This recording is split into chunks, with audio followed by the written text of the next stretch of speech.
Hey everyone, welcome back to the Guardian Project Podcast, episode 116. I'm your host, Andy, and remember, a bird in the hand is worth two in the bush. Whacker. Aha, nice. That's a reckless intro. That's true. Mhm. I'm pretty much dead. That's how it goes. As long as It's there's probably turn 3 when I did that intro. I'm imagining turn 2 and you also had 3 burning tree I emissaries. tried. It's only happened a few times, but it's good. It worked. It worked. And I'm your other host, Mike. And what do you call a vampire that just drank some blood that was a bit too high in fiber? I don't know what. A vampiric tutor.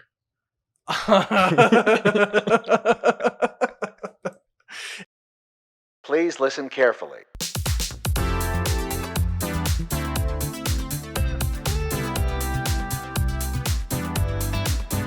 And this is the podcast where we talk about all things Magic the Gathering. But mostly Commander. And we're going to get right into it. There are some teasers that Mark Rosewater has sent out about Innistrad Midnight Hunt. So we're going to go right into it, and we're going to talk about some teasers. So first up, the teaser that we see is, I think this one was actually a corrected teaser. So if you read the teasers when they first came out, this said 2 popular mechanics previously seen on Innistrad are returning, but we actually have 3 popular mechanics previously seen on Innistrad returning. Because we know one's transform.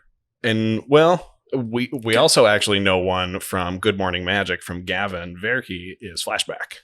So that means we know 2.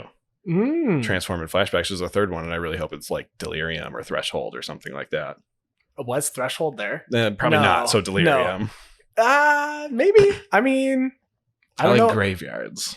I guess Flashback is my graveyard already. You got what you wanted. What I wanted. You got what you wanted. The next spoiler here, or teaser, is a new drawback for creature tokens that lets us create them cheaper. Mm-hmm. So I don't know what. So maybe you can create them for cheaper, but when they die, you take damage. Yeah, it's probably or you discard a card.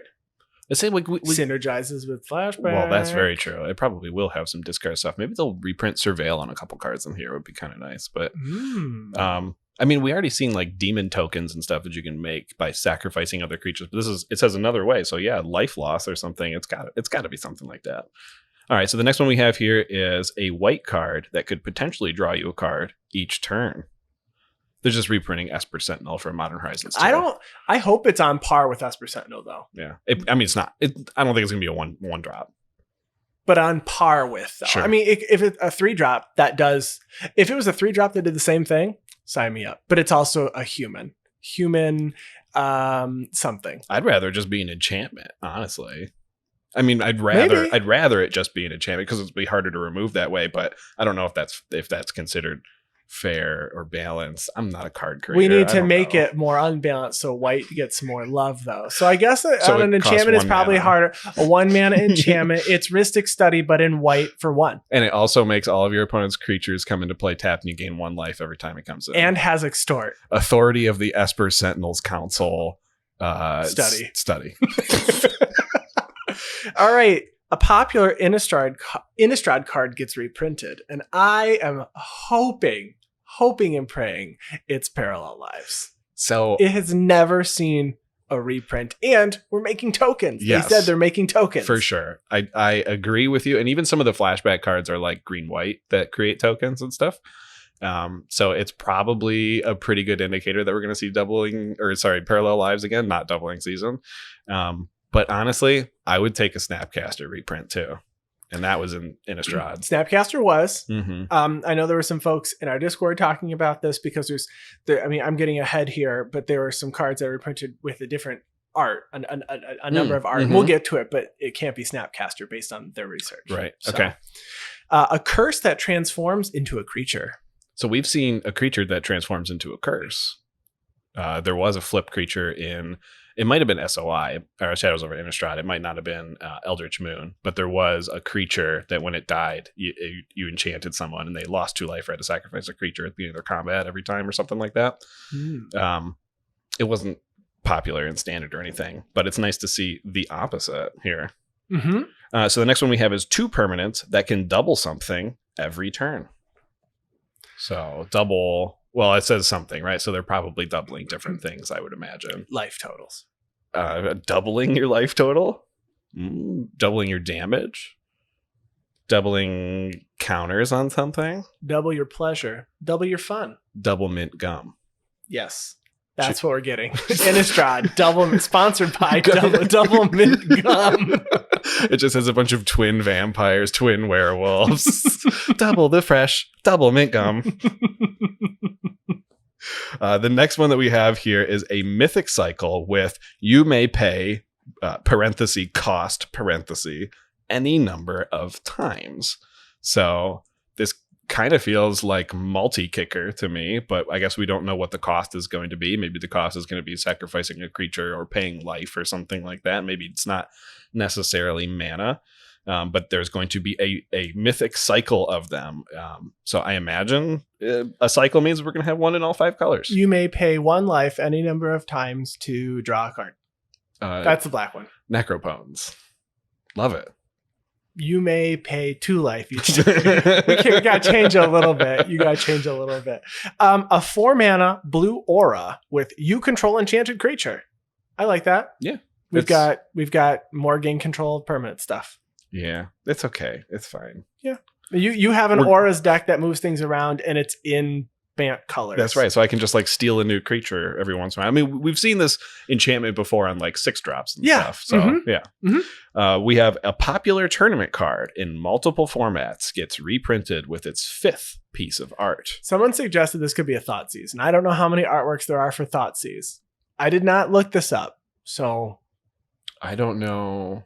This also came out. This is hot off the press today. Yeah. So I guess Doubling Season had the most recent printing of Thoughtseize with a new artwork. Doubling Season? Sorry, Double Masters. It had Doubling Season in it. We were talking about Parallel Lives. I got Doubling Season in the head. No, Double Masters had the last reprinting of Thoughtseize from what I remember. With a new artwork. So that could be. Hit us up with your guesses. A character from Innistrad once mentioned in a short story finally gets a card in an Innistrad set. This one I don't know. This one I don't know a ton about the lore, but also I believe there's only online web stories for this. I believe this was, and if I listened to the other podcasts and other articles appropriate, I think this was the first set that didn't get novels or books. And I think it was like a web, but then a lot of it is being told through flavor text now, but I was told one of the vampire houses has one of its characters mentioned at one point. I can't remember the name. Okay. And people are hoping it's that one. It's the vampire in charge of the family by the water. It's going to be aren't there like 3 main vampire families? I think there's 5. 5? Okay. So there's Markov and Voldaren. Yeah. And those are the 2 that we think might get married. Maybe we're going to the chapel for the Crimson Vow. But there's Stencia. I don't know if this is I don't know if it's the last names. Okay, I don't know, but there's like Stencia. There's whatever. I can't think of what it is by the water. There's someone said something by the water, and this guy is in charge of like those ones. Okay. So I don't know. We'll see. I have no idea. The Merfolk vampires. I don't think they're Merfolk, but they're the ones by the water. So this one, so it's definitely not going to be Davriel Kane, right? Because Davriel Kane was mentioned in a very long story on Innistrad. Probably not. Yeah. Probably not. Okay, so next here we have some rules text that's going to be showing up on cards. So the first one we have is if your life total would be reduced to 0 or less. It's reduced to 1 instead. Yeah, I mean, Angel's Grace, right? You can't lose the game. Split second, a little bit this, returning little bit that. mechanic, split second. There you go. I've been asking for forever. The next one is this spell costs 1 less to cast for each creature you attacked with this turn. That's cool. I assume it's going to be a really expensive spell payoff. If it's really expensive that can be reduced like this, it's probably something that'll be more attuned to a limited environment is my guess. And Commander is probably not going to want it. I'm going to say that right now. Yeah, I mean, Commander doesn't play a ton of Embercleave right now, and that's literally the same thing on that. For each attacking creature you have, costs 1 less to cast. Yeah, we'll see. So, yeah. We have as card name enters the battlefield, note your life total. Because at a later time, it will become this again if you do something. Yeah, so Yeah. that's It reminds me of Belborca, where as a card Okay. goes to exile, note the mana value. okay. It seems like a lot to remember. We'll see what this one. You have an enchantment in your Voral deck, right? That whenever you have a land drop, your life total becomes the number of charge counters that are on it. I believe that's Eternity Vessel. Yeah, that one. And so you keep doubling it, and then your life total just goes way up. Yeah. That's an artifact from like Mirrodin or It's New gotta be, Phyrexia or something, but it costs 6 mana. Oh, it's actually from Worldwake. Okay. Yeah, so as it enters the battlefield, it enters with X charge counters on it, where X is your life, and then landfall, whenever a land enters, you just change your life to that number. So instead of noting it, you put the charge counters on that, and then you can manipulate those with Voral, but this might be something similar. Could be. The next one here is put a slime counter on up to one other target creature. Now, we are jumping ahead, but there's a new legendary slime creature. Ooze. We're going to get an ooze. Do we know that already? Did they It's literally, announce that? it's here. A legendary ooze. Okay. I was like, because I know they've already released like 4 cards or something. We have like a couple. That. We saw some last month. So, but we haven't seen the legendary ooze yet. Okay, good. No. And so I'm assuming this is related. Okay, probably. And then like every creature that has a slime counter on it counts as an ooze in addition to its other creature types. Unblockable because it slithers through the battlefield. When it dies, it splits into 2.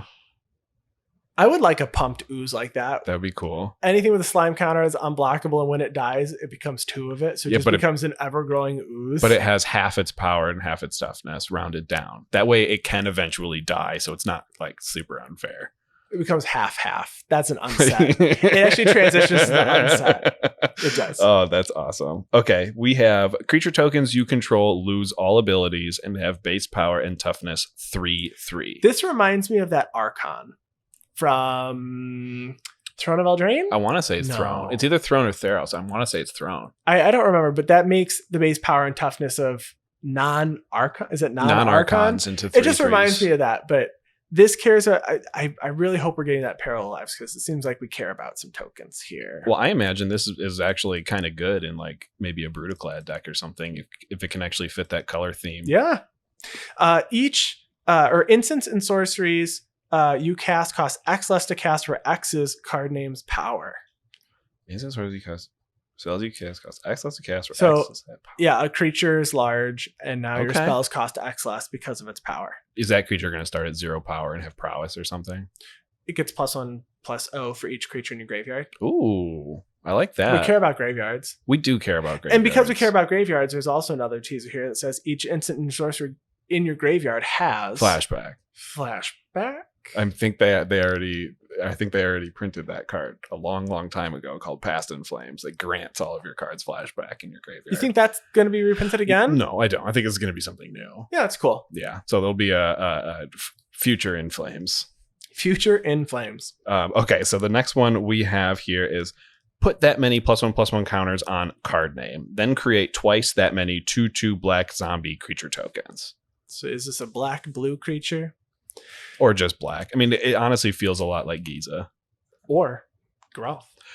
Wouldn't it be cool if we had a Giza Geralf meld card in this next set or something? Do you think they're going to bring meld back? Well, I don't know. No, probably not. But I just think it would be cool if like the 2 zombie experimenters messed up and accidentally became one. I believe they're brother and sister. Okay. I think they're brother and sister. And they wanted to like destroy a city together. I think is what they were doing. So, well, we're getting a new reprint of Gold Color Giza in Commander Collection Black, which is pretty cool. Yeah, I'm looking forward to that. All right, we've got at the beginning of your end step. If you have exactly 13 life, this very much reminds me of Triskaidekaphobia. Yeah, I don't know if that's going to be reprinted. I would imagine not. But this is probably going to be something similar. Maybe it's an alternate win condition. If you have 13 life, you win the game. But that's what Triskaidekaphobia is. That's your opponent loses the game, right? If they have 13 life.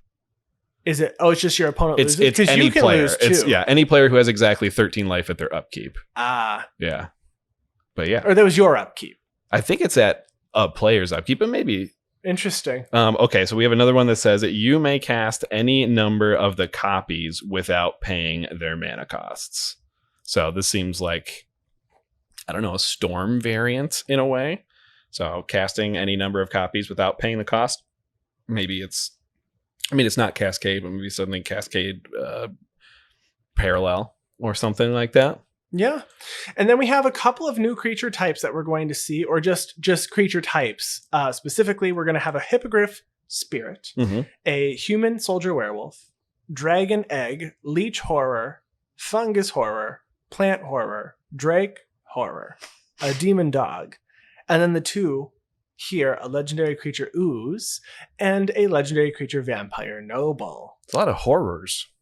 It really is. And I'm really interested to see what this dragon egg is. A dragon egg on Innistrad. Zombie dragon? Maybe. Evil dragon. Eldrazi dragon. L dragon. It says tune in this Thursday, actually, September 2nd. So this week is when previews start. So you can check those out. I'm excited for the set Coil. Aside from that, we need to thank all of our patrons for their support. We'd hit 10,000 downloads on our show. Holy crap. This past week. So I can't believe that you have all listened to us at least 10,000 times. It's over 10,000. Yeah. So you have all listened to us 10,000 times. And I love that for us. Thank you. I love that for you. And thank you so much, everyone. And before we continue, we want to thank all of you and our awesome patrons. Without your support, we wouldn't have been able to create the reward tiers that we have today and give all that fun stuff away. If you want to support us, you can head to patreon.com/guardianprojectpod. And if you're looking for any other way to support the podcast, whatever platform you're listening to the podcast on now, if you could rate, subscribe, review, and leave comments, we'd really appreciate it. And you can find us online at theguardianprojectpodcast.com. You can find our social media on Twitter at GuardianPod, gameplay videos at youtube.com/theguardianproject, or you can email us at guardianprojectpod@gmail.com. Coyle, what are we talking about this week? So we are recording a little bit early this week. So our producer is going on vacation. And it's like we let people go on vacation. Yeah, absolutely. But we're still here for you. If you're in the Discord, we're there. We're not going on vacation. What's a vacation? We don't go on vacation from Magic. We actually haven't had a break in episodes, and I believe since you joined, I don't believe we've ever had a break. No, not we've released an episode every week. Have we even done twice in a week and then not? I think it was every week. We've done twice in a week. When I went on vacation to Boston, we did twice in 1 week. We recorded, but we released. Oh yeah, yeah, correct. Interesting. Correct. Yeah. We're recording early this week. Yeah, we are recording early this week. And, a couple weeks ago, we did a mailbag episode and we didn't even get close to answering all of the questions. So we're going to go back and we're going to answer, well, not even the rest of the questions, another big chunk of the questions. It's not even the rest of them, so another big chunk. So we're going to insert that transition music here. All right. We've got lots of questions, so we're going to just jump right into it. Ben W. asks, what commander do you want to work, but just never seems to work? I have a real answer and I have a joke answer. Okay, what's your real answer? My real answer is Scarab God doesn't work as a zombie commander because he is kill on sight. And I've never been able to make Scarab God work as my zombie commander because he's always kill on sight. He's a lightning rod. And I've activated his activated ability once as a commander because I had a training grounds out. So it only cost 2 mana instead of 4. So my real answer, I've never been able to make Scarab God work because people are scared of it. We are. And I remember playing in a game, this was before the pandemic, where you didn't get to activate it at all because we removed it, but you still won the game off just the rest of the zombie deck. That's right. The Scarab God absorbed like 4 removal spells at least, and board wipes too. But the zombies just come back. Yeah, that deck's on their own. Resilient. You don't even need the Scarab God to bring them back. They've been reprinting Zombie Synergy ever since. I don't know what's this new set coming out. Innistrad. Yeah. They have that. Okay, and what's your joke answer? My joke answer would be way back in the day, I had a mono white vehicles deck. I tried to make work with Odric Lunarch Marshal as the commander because he grants keywords to all of your other creatures that you have keywords with. So I thought vehicles have keywords. I'll just put a bunch of vehicles in a pile, and mono white decks without card draw is a bad idea. I don't think you played a vehicle and I had beaten you one of the games. It's You're pretty like, slow. I'm about to play a vehicle. I was like, I'm about to kill you. And it was nothing special. Didn't have my Colossal Dreadmaw on turn 1, that's for sure. So the deck that, and I've talked about this before, but Exava, Rakdos, Blood Witch. I have come to terms with, I just don't think this commander is for me, is one that I want to try to break anymore. It broke me. So Exava is a human cleric from Dragon's Maze, 2 a black and a red. It's a 3/3 that says first strike, haste, and unleash. So you can have it enter the battlefield with a +1/+1 counter on it, but if it has a counter on it, it can't block. I mean, not a big deal, I guess. But it also says each creature you control with a +1/+1 counter on it has haste. Well, that's cool, but the problem is if you're playing an aggressive deck, you need to be doing things way before turn 4. Right.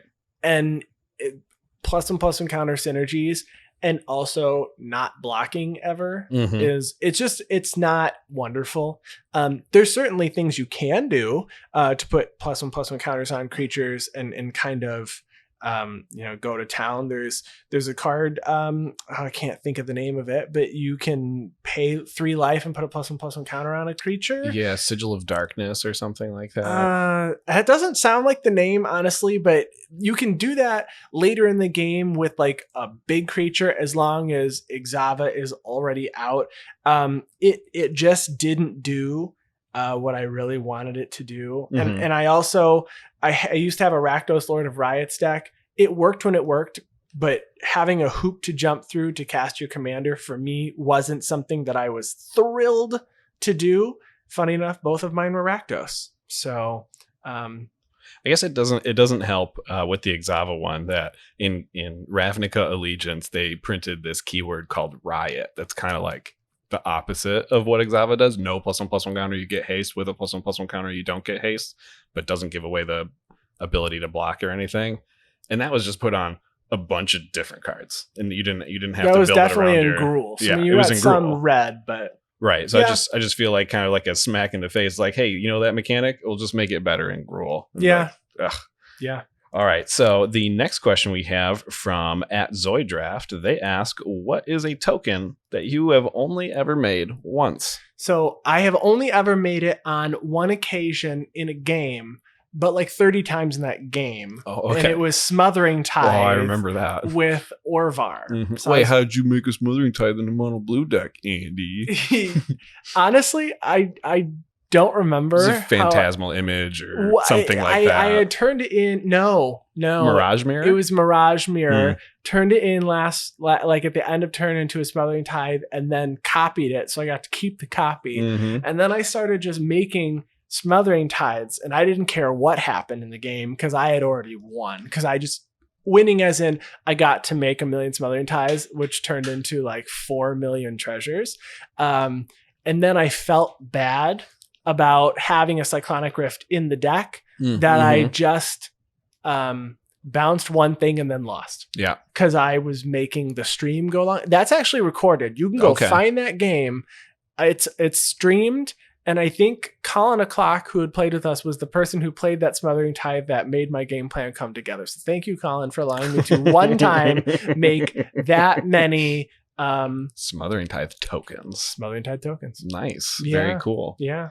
I don't have as interesting of a story as that, but my card is a lot less known, I think. Going right back to the zombie theme that we were just talking about, there's a zombie called Lich Lord of Unks, which is a blue-black zombie. So for 1, a blue and a black, you get a zombie wizard that can create zombie wizard tokens. And I have created this blue-black 1/1 zombie wizard token exactly one time, and it's usually not worth it. The second activation on Lich Lord of Unks to have people lose life equal to the number of zombies that you control costs too much mana for my deck. It costs 4 mana to activate that. So Lich Lord of Unks is one of those cards that's like so unique, and I love having it in my deck, but realistically it should probably be cut. But I made that token once, and damn it, I'm going to make it again. All right. Banality Bob asks, what is your ideal food and beverage situation on game night? So when I host, I have so much food. We make Swedish meatballs, and we have a charcuterie plate, which is not ideal. It really is not, because you're eating a lot of cheese and meat with your hands. Oh, and you get greasy fingers. Yeah, not ideal for cards, but it's just easy to put out. So we have that. I usually make like a brownie pudding cake thing. I don't make things that are ideal for game nights, but I just like to eat all those things, and they make enough for a ton of people. So no one leaves game night at my house hungry. Right. I do like actually uncomfortably full is how they leave my game night. Yeah, trying to take 3 skewers of the caprese salad skewers that you make. I do those. Yeah, so it's a little mozzarella ball with a cherry tomato, and then you put those on a skewer, and then you get a big basil leaf and you wrap it in it. Delicious. They're so good. Yeah, they are. They're really good. And those are not difficult to make. You can just make those in like an hour before people come over. Yeah. And we have some really nice restaurant or grocery stores near us. Get some fresh mozzarella and everything like that. What do you make? As you know, I usually only host like D&D. You're the one that hosts most of the Magic stuff. That's true. But typically I would say pizza, but well beforehand. Pizza while we're hanging out before we pull the cards out. Yeah. That way you can wash your hands afterwards. And then while I'm playing, it's pretzels. And then my drink of choice is usually like a vodka tonic or something. I am probably drinking vodka Red Bull. And then my heart's racing and it's a problem. And then I'm just hyped up because I'm also stressed out playing the game. So it's like, oh, I might have it. Is my heart racing because I'm excited, or because I'm drinking vodka Red Bull and I should not be doing that? I don't support that. Don't. I do not promote that. Yes, don't promote. Don't be like me. You're not supposed to mix the uppers and the downers. No. So don't. And you're going to be great. You're going to do just fine. The next question we have here from The Real Berenzia. They ask, do we have a favorite brand of dry erase marker? And there's a couple questions. Let's just stick with this first question for now. I don't know any other brand other than Expo. Yeah, Expo, or like the generic brand. Crayola probably has a brand of dry erase marker. That's true. They probably do. I'm sure they're in the competitive market there. Crayola, they're in the top 4 for dry erase markers. We're talking about big dry erase here, so I'm not sure who big dry erase is, but I'm probably going with Expo. But I also, for our tokens, right? So a lot of our questions are related to tokens because this is on our post when we had shared those dry erasers we did a giveaway. There are specific, we're trying to figure it out still. There's specific colors, I think, of Expo that don't write as well. Okay. Because I was using a thin, like the really thin tip purple, and they weren't writing very well. But then Coyle sends me a picture with a thin black tip Expo, and he's like, there's literally no problem. I actually thought the second batch was better than our first test batch, honestly. Yeah. So I think we're going with Expo here. The next question they ask is, do we have a favorite breed of cow? Now I have a story, but I don't know the breed of cow, but I kind of do. Okay.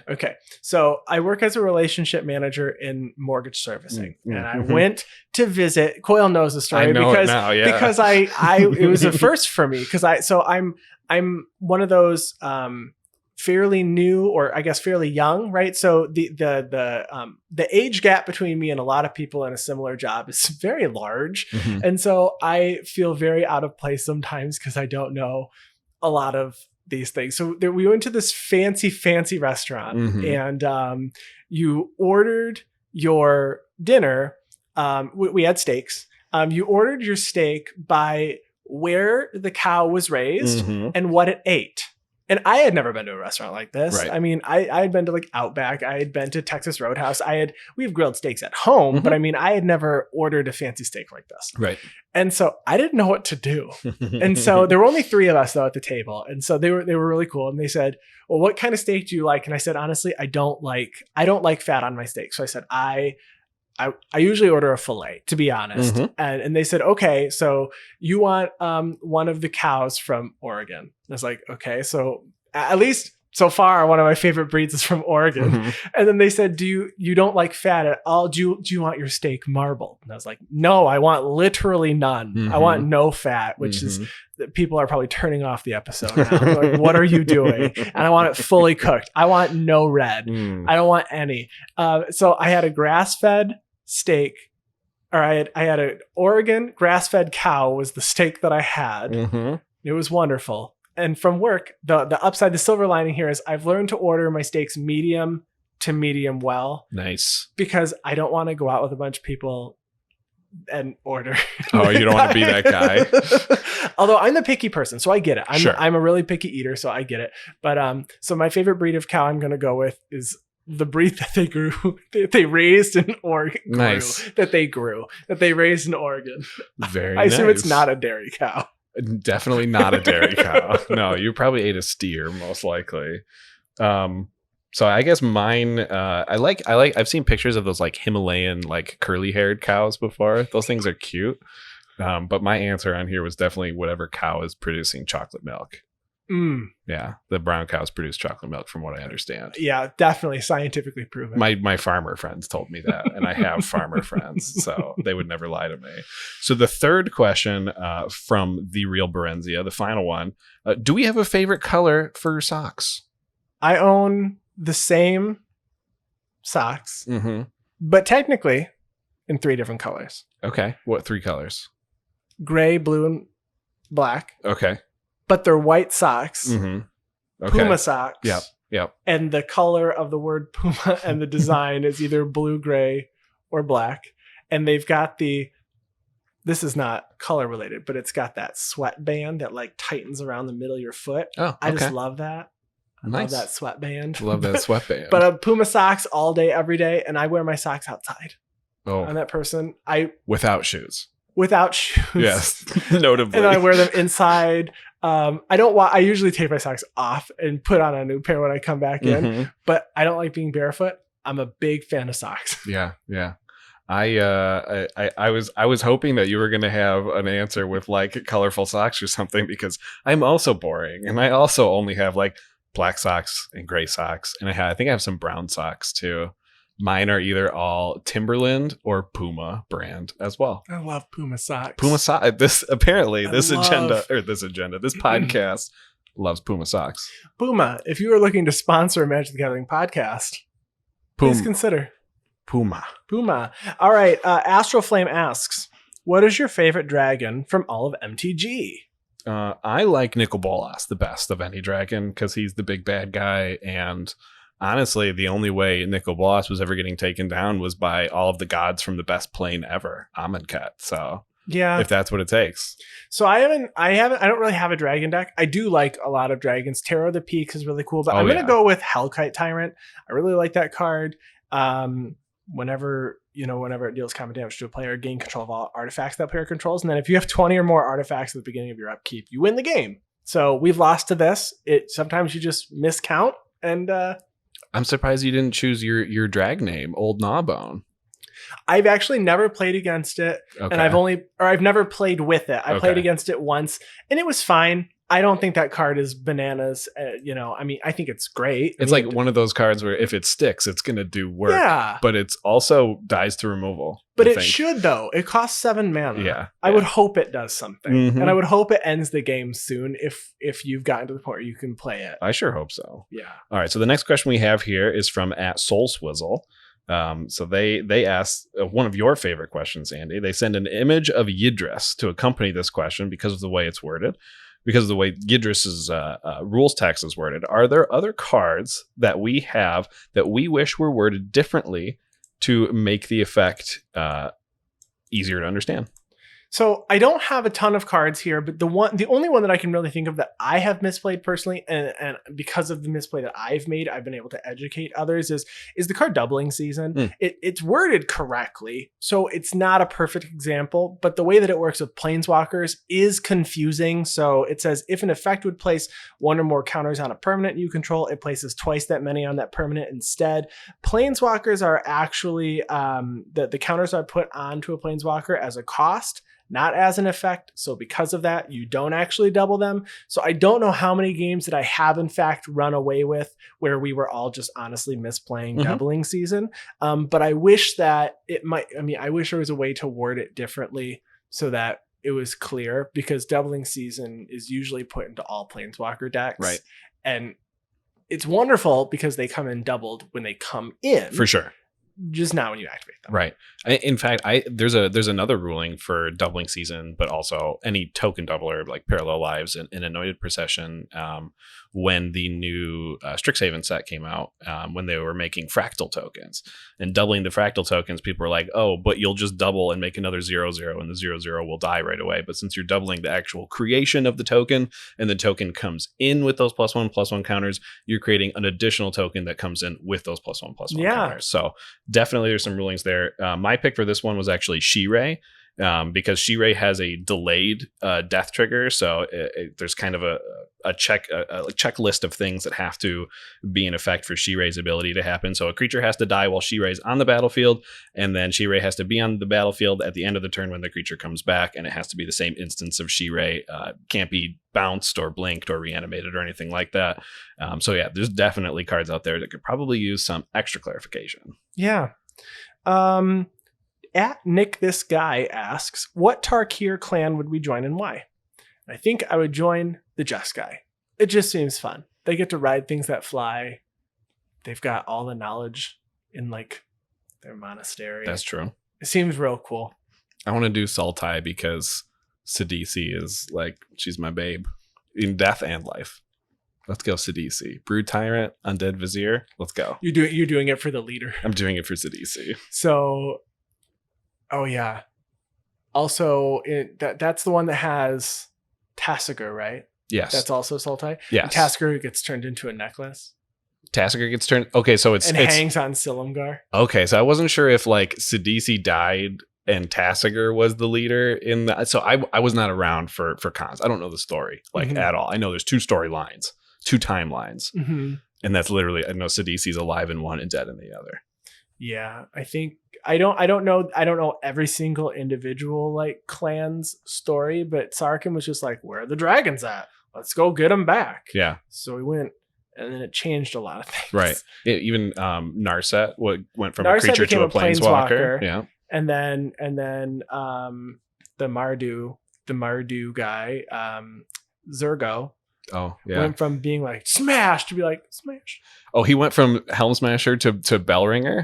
Oh, I thought it was the opposite. No, he went down to the 2/2 with dash and for like a 2/2 for 1, or it has like dash for 2. I can't remember. I think it's exactly. a 2/2 for 1 with dash for 2. Yeah. Yep, anyway, that's what I'd go with. So the next question we have here from Redacted Ralph. They ask, what is your favorite mechanic of all time and our least favorite mechanic of all time? I wasn't sure, honestly, on a favorite mechanic. I said I thought Magecraft was probably my favorite recent mechanic. But Landfall and Delve, I think, are just really good mechanics that I would put in a lot of different decks. And my least favorite mechanic is Split Second because I can't respond to it. I don't like not being able to respond to it. I just don't like it. I don't know. Man, favorite's really tough because I like a lot of them. Well, I know you want a whole buyback set. I do want a whole buyback set, but I also really love Split Second. Right. We're complete opposite sides there. But I know that I'm in the minority here, so I totally get this. But I really did not enjoy Ikoria as a set, and I think Companion is like my least favorite of all time.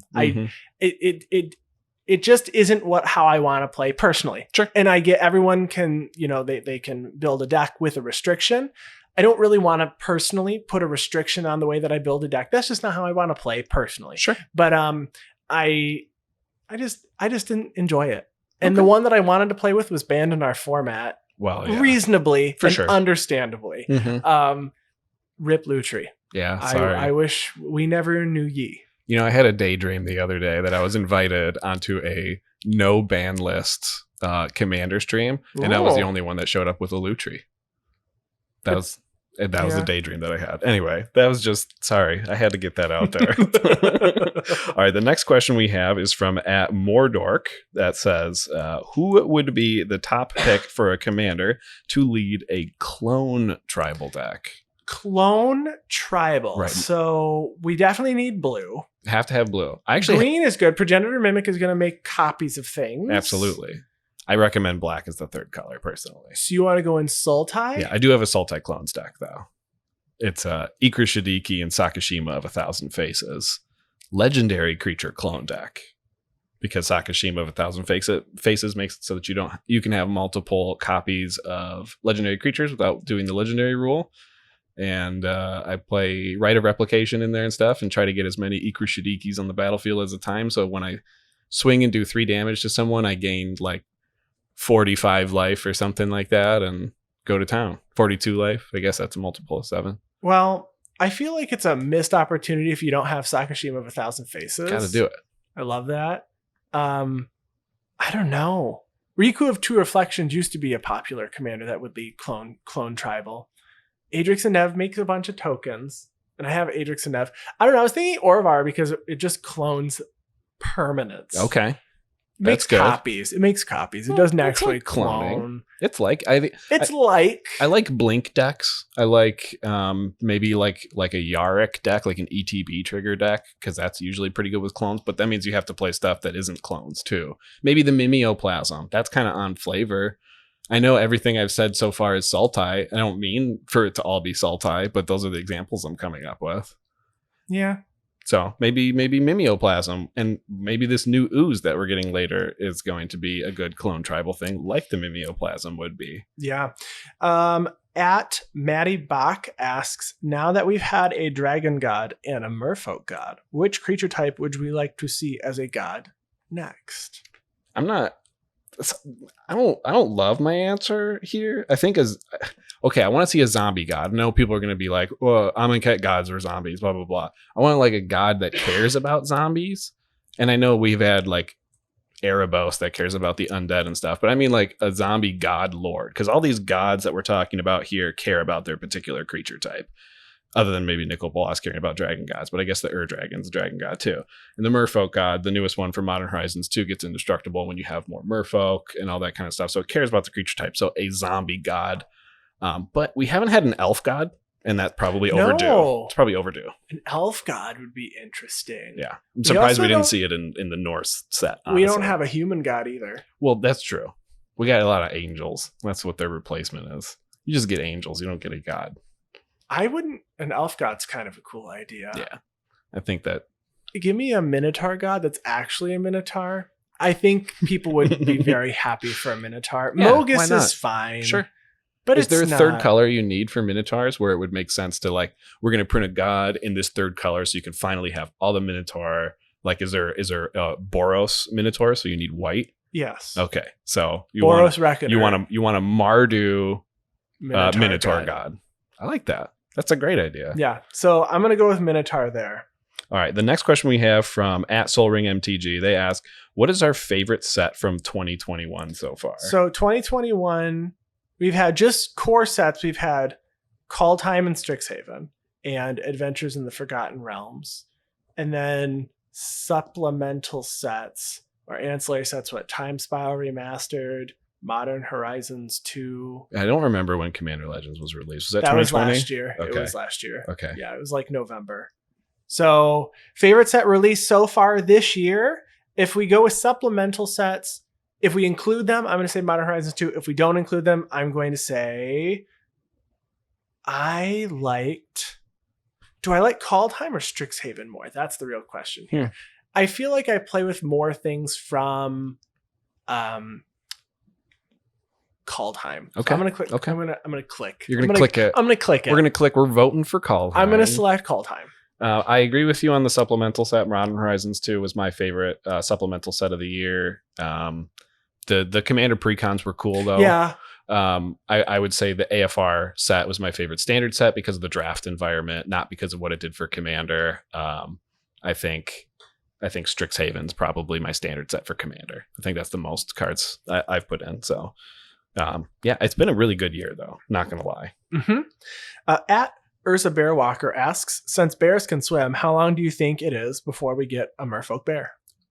So if we go by the definition of bear being a creature with 2 power and 2 toughness, there are in fact already 57 merfolk bears mechanically in the game of Magic the Gathering.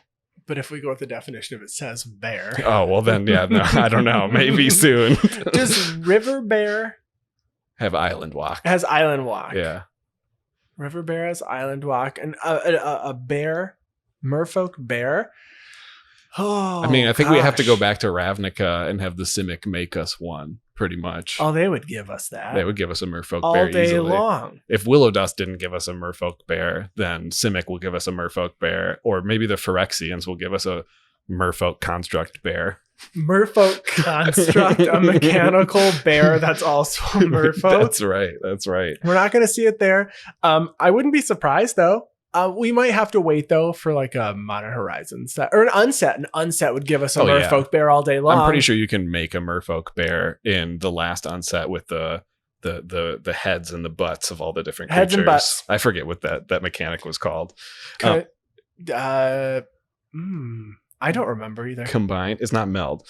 The next question here from at Uzi Mickey username. They ask, if we were in charge of Wizards of the Coast / Hasbro, how many MTG sets would we release a year? I thought about this question a lot, and honestly, I don't dislike how many sets we're getting. What I do dislike is people saying that you can't complain about the sheer number, because it is overwhelming at times. For sure. But I'm not going to be upset when they release cards because I like the game. Yeah. So, but if I was doing it, I probably wouldn't have as many of the ancillary sets. Mm-hmm. That's just me. Sure. But I probably wouldn't change a ton. Sure. It was nice. I do kind of sometimes miss the days of four main sets in a year and then like Commander. I do miss that because it's 4 big sets in Commander every set and Secret Lair every 2 days and then ancillary sets and then more Secret Lairs every day sometimes 6 times all sometimes in one day. 6 times in one day. Yeah, no, I don't know. I probably wouldn't change a ton. They're still in business, so they're doing something right. In fact, they're making record sales. Yep. Yeah. I said here 4 standard sets, 2 supplemental or ancillary sets, and then 1 to 2 commander sets, depending on if one of those supplemental sets was commander focused or not. So if you release a Commander Legends, I say you only need 1 Commander Precon set. If you don't release a Commander Legends, let's do 2 Precon sets in a year. I liked that. I like it. It's the replacing the Precons that come alongside with a standard set for just another set of 4 Precons I would like. So a first half set of Precons and a second half set of Precons for the year. I'd like that. Okay. The next question we have here from one of our patrons, actually, Roxanne, they say, you now have a superpower. You have to choose a spell from Magic the Gathering for your superpower. What is it? I got this one. You have it? What is it? It's Rite of Replication. I'm just going to duplicate everything like 5 times. I'm going to buy a TV, duplicate it 5 times, and then just return the TV back to Best Buy. And now I have 5 TVs for zero resource. In this world, it takes 0 resources for me to use my superpower. I could end world hunger, just duplicate food all the time. Duplication via Rite of Replication. Okay. Well, I was thinking something more like teleportation circle. Sure. Or teleport. Yeah. You know how much I could just be like, you want to go on vacation every day? Because you can go wherever you want at any time. Mm-hmm. In this fantasy I have. Sure. I don't need to see it like Nightcrawler. Although I would still pick Nightcrawler superpower if I was picking an X-Men superpower. That's pretty cool. But I think something where I can travel long distances in seconds. Just pick any planeswalker. And you just planeswalk. No, but they get exhausted when they get there. If like take a nap and stuff. Gotcha. Like I don't want to be tired. I want to like leave work at like 5 o'clock and then be like, I'm gonna go to Hawaii for the afternoon. Yeah, go to the beach. Let's go get away. Way. No, it's They Say. I don't know the song. I know the beach part. That's my superpower.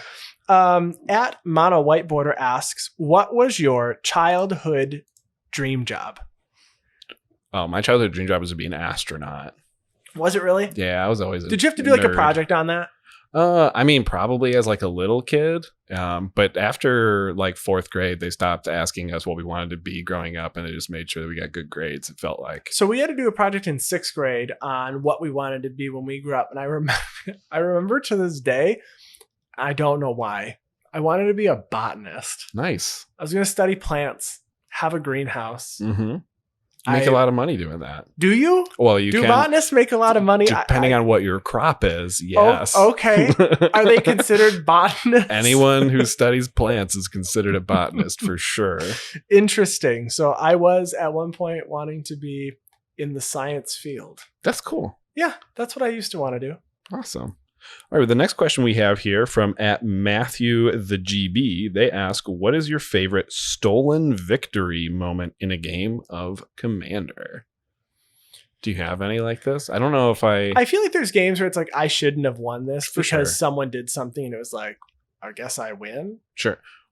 I just had a game with my new Cody deck that I felt that way. You felt like you stole the game at the end? So all I did was I got out my Brash Taunter. I got Pariah enchantment on there, which made it so any damage I would take, the creature takes instead, and Lightning Greaves. And I thought, this is a really good setup. You know, a board wipe might happen and I'll have to rebuild or something. And no one was able to take care of it. And they eventually were just like, 1 player's left, let's just scoop because can't do anything about it. I remember one time we were playing a game and I was playing Slimefoot and I had like an Ashnod's Altar. So I was able to get the 2 mana. And so it's only pay 4 to make a Saproling. And I had like enough that, and I had, maybe it was Poison Tip Archer. So each opponent lost a life when a creature I controlled died or something. Yeah. So I think that was it. And I think I remember that I don't think I had it. And then like I saw the line and I'm pretty sure I stole it from you. Maybe. And I think Lenny Woolley was in the game. And I think he was playing his mono blue or a gumball deck. Okay. And I had to stop him from comboing. And then I stopped you from comboing by comboing. Yeah. and I don't think it was supposed to be my game. And I think I saw it because I had that card Night Soil, I'm pretty sure. Oh, nice. Is it Night Soil where it's the one that lets me exile something from my graveyard to like make a Saproling? Yep. You have to exile 2 cards from a graveyard. Is it from Night Soil? And I think it was mine. And I saw it and I went, oh, I don't think this game was supposed to be mine, but here we are. Here we go. Here we go. Very nice. At Tank of Jank asks, favorite cookie? Favorite cookie? A good old soft chocolate chip or maybe a snickerdoodle, something like that. I think would probably be my choice. So I'm getting thumbs down from the audience over there. So, someone probably likes some white chocolate chip macadamia nut over there or something. Okay, well, I guess I'm not going to say that because that is literally one of the best cookies of all time. You do not soil that. I night soiled I will say though, never a crunchy cookie. Absolutely not. Never. I prefer chewy for don't sure. Don't even. Producer Ryan is giving us both thumbs down. Ryan he also likes crunchy. Paydays, so we know that. So do you. But now I do. That's true. But the meme is that we don't and he does. So I cookies. I don't love Girl Scout cookies. They're fine. Sure. If someone gives me Girl Scout cookies, I like, and I'm the person that likes the shortbread Girl Scout cookies. And then the one that has like the chocolate and the oatmeal, not Tagalongs. The chocolate. What are they called? And coconut. You don't like them. Samoas. Yeah. Cool doesn't do coconut. I don't do coconut. I'm gonna go with, and this is a really bad answer. So we make at Christmas, we have a recipe for chocolate chip cookies. It's not, I don't think it's a sugar cookie recipe. I think it's probably just sugar cookie recipe. Sure. That my parents have always made, but I don't want the chocolate in it for the chocolate chip cookies. Okay. So I have them make me chocolate chip cookie dough without the chocolate chip, and then I don't bake it and I eat it. Nice. As the cookie dough. I would do that. And that's my favorite cookie. That or those like wreaths, which is really just Rice Krispies and marshmallow. Sure. And it's not actually a cookie, but we call it a wreath cookie. Those are really great as well. There was, speaking of Girl Scout, there was one time I made a peanut butter cheesecake with do-si-dos as the crust. What's a do-si-do? Do-si-do is the peanut butter sandwich cookie from the Girl Scouts. Okay. So that I crushed that up and made the crust. A lot of people, if you make like an Oreo cheesecake or something, you can crush up Oreos for the crust of a cheesecake. Okay. And then I decorated every slice of cheesecake with half of a tag along, and it's like the most beautiful dessert I've ever made in my life. And it just, if you didn't like peanut butter or if you're allergic to peanut or something, it would kill you like if you walked into the same room as it. But other than that, it was fantastic. And those are our favorite cookies. 2 more questions. We're going to get through these. All right. This next one at Edward Sparing. They ask, if you were making a 3-color cube like the Bant cube on Mtgo at the moment, what 3 colors would you pick and why? I like Bant. I also think I would do Grixis. Grixis or Sultai for me. Sultai's fun. I don't think I do Mardu. Naya also seems fun. Okay. Yeah. I just don't think I want to do Mardu. No, I don't. I like black and blue, and I don't want to do Esper. So yeah. Temur?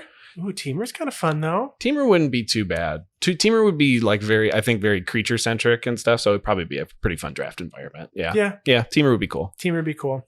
All right, and our last question here is from @the_Grimslayer. Which Innistrad set are you most looking forward to coming up this year? I just want to be like a jerk and say the one that they release 4 years from now or something. But we do know more now than we knew just a week ago. True. Which is that we are going to have a Innistrad double feature draft set coming out. True. Which is potentially going to combine both of these sets, so Midnight Hunt and the Crimson Vow, into a set featuring new artwork in the vein of like the monster themes.